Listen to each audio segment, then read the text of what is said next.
Good morning. आज आपण चंद्रेश्वरी मंदिरावर चाललो आहे, जे चांदवडमध्ये आहे आणि चांदवडच्या रेणुका देवीच्या मंदिराच्या वरतीच डोंगरावर हे मंदिर आहे आणि आज त्याची टूर तुम्हाला करतो। चला।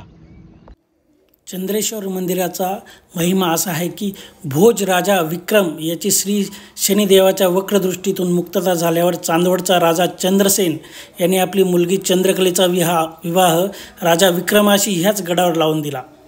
चंद्रेश्वर मंदिर हे अतिशय सुबकरित्या कोरलेल्या कलात्मक मूर्त्यांमुळे आकर्षक दिसते। सभामंडपात कोरीव कामाचा उत्तम नमुना असणारा नंदी लक्ष वेधून घेतो। गाभाऱ्यातील सुबक शिवलिंग मनोरम आहे। पावसाळ्यात हा परिसर अजून खूपच सुंदर दिसतो आणि आता खूप पर्यटक इथे यायला लागले। या डोंगरावरून संपूर्ण चांदवड शहर दिसते।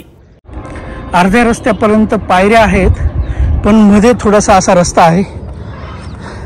काही दगडात कोरलेल्या पायऱ्या आहे, काही अशा।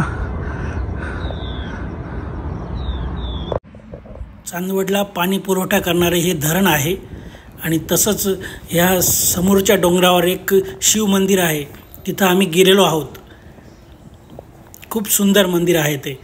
तसंच डाव्या बाजूला रेणुका देवीचं मंदिर आहे आणि तसंच पुढे एक इच्छापूर्ती गणेश मंदिर आहे, तिथं आपण जाणारच आहोत।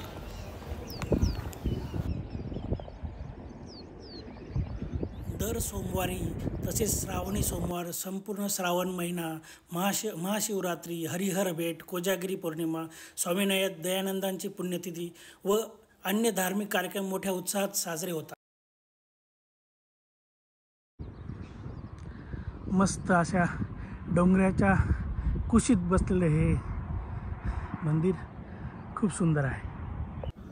तसेच उत्सवात गावातून पालखी निघते। पालखीत भगवान शिवाचा चांदीचा मुखवटा आहे, शेषनाग, बाबाची प्रतिमा, दागिने ठेवतात। त्यावेळी गावातील सुवासिनी देवाची पूजा घेतात, दर्शन करतात। खूप चांगला माहोल असतो गावात। उत्सव मोठ्या प्रमाणात साजरा होतो त्यावेळेस। मुख्य मंदिराच्या समोरचं तुळशी वृंदावन सगळ्यांचं लक्ष वेधून घेतं। मंदिर खूपच सुंदर आहे। मंदिरात गेल्यावर अगदी प्रसन्न वाटते। दयालपुरीजी महाराज यांनी परिसरात भरपूर सुविधा केल्या। सध्या जयदेवपुरी महाराज मंदिराचा कारभार बघतात। मंदिरात जो पण भाविक येतो त्याला चहा हा दिलाच जातो, तिथे चहा तयारच असतो। मंदिरातील नंदीचं रूप खूप छान आहे, त्याच्यावरची कलाकुसर खूप सुंदर आहे। जय शिवशंभो। चंद्रेश्वर मंदिराच्या पूर्वेकडच्या बाजूला खूप सुंदर असं हनुमान मंदिर आहे आणि तिथेच एक विहीर पण आहे त्या मंदिराच्या समोर।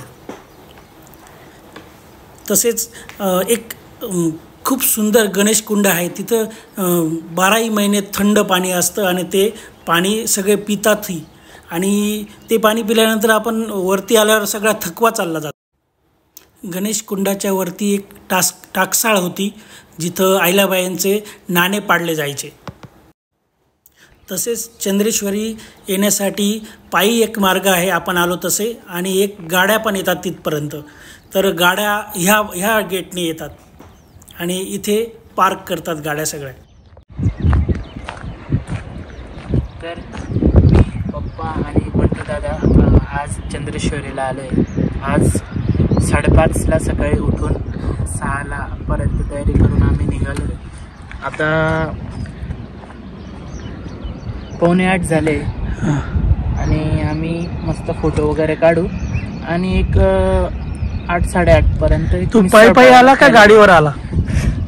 गाडीवर आलो आणि तुम्ही पायऱ्यांनी आला।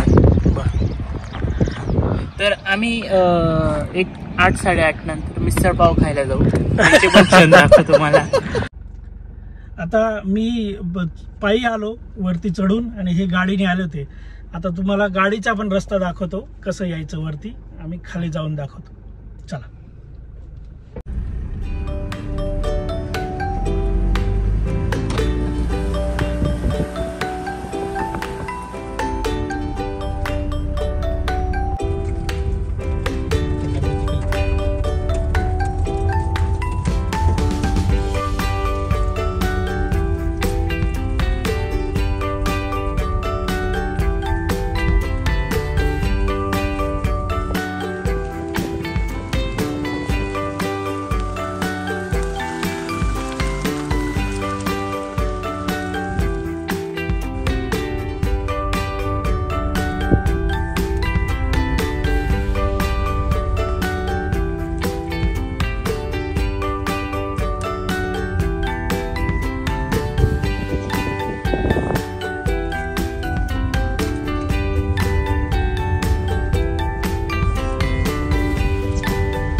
गाडी मार्गाने जेव्हा येता तुम्ही तेव्हा ह्या गेटमधून वरती जावं लागते.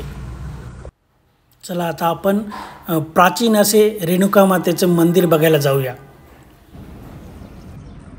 निसर्गाचा वरदहस्त लाभलेल्या चांदवडची ओळख श्री रेणुका देवी मंदिर या ऐतिहासिक वस्तूशिवाय अपूर्णच आहे. चांदवड शहराच्या उत्तरेला मुंबई आग्रा महामार्गावर 1 ते 1.5 किलोमीटरवर डोंगराच्या कुशीत गुहा सदृश्य भागात रेणुका आईचे आकर्षक असे मंदिर आहे. इसवी सन 1740च्या आसपास महाराणी अहिल्यादेवी होळकर यांनी या मंदिराचा जीर्णोद्धार केला आहे.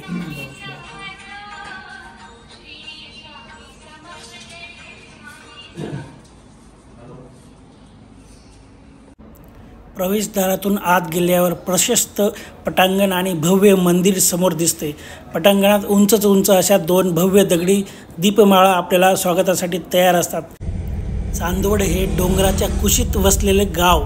गावामध्ये अनेक ऐतिहासिक वास्तू मंदिरे आहेत. त्यातलेच एक इच्छापूर्ती गणेश मंदिर.